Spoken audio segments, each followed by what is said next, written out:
വിശുദ്ധ പുരുഷന്റെ അടയാളത്താൽ ഞങ്ങളുടെ ശത്രുക്കളിൽ നിന്ന് ഞങ്ങളെ രക്ഷിക്കണമേ. ഞങ്ങളുടെ തമ്പുരാനെ, പിതാവിൻ്റെയും പുത്രൻ്റെയും പരിശുദ്ധാത്മാവിൻ്റെയും നാമത്തിൽ ആമേൻ.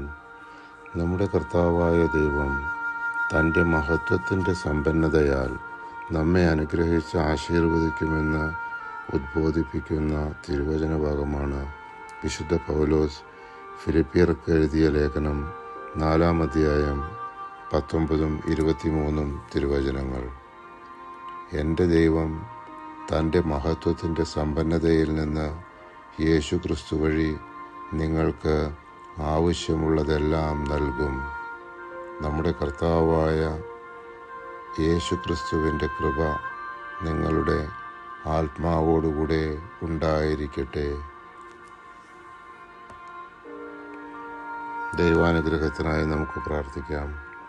ഞങ്ങളിൽ വസിക്കുന്ന ത്രിയേക ദൈവമേ, ഞങ്ങളുടെ സ്വാർത്ഥത, അഹങ്കാരം, വെറുപ്പ്, വിദ്വേഷം, അസൂയ, വൈരാഗ്യം, മുൻകോപം, ആസക്തികൾ, ദുശ്ചിന്തകൾ, നിരാശ, അപകർഷതാബോധം, മറ്റുള്ളവരെ വിധിക്കുന്ന പ്രവണത, മറ്റുള്ളവരോട് ക്ഷമിക്കുവാൻ സാധിക്കാത്ത അവസ്ഥ, പ്രാർത്ഥനയിലുള്ള ശുഷ്കാന്തിക്കുറവ്, തഴക്കദോഷങ്ങൾ തുടങ്ങി ഞങ്ങളുടെ എല്ലാ ബലഹീനതകളെയും ഞങ്ങൾ അവിടുത്തെ തിരുസന്നിധിയിൽ സമർപ്പിക്കുന്നു.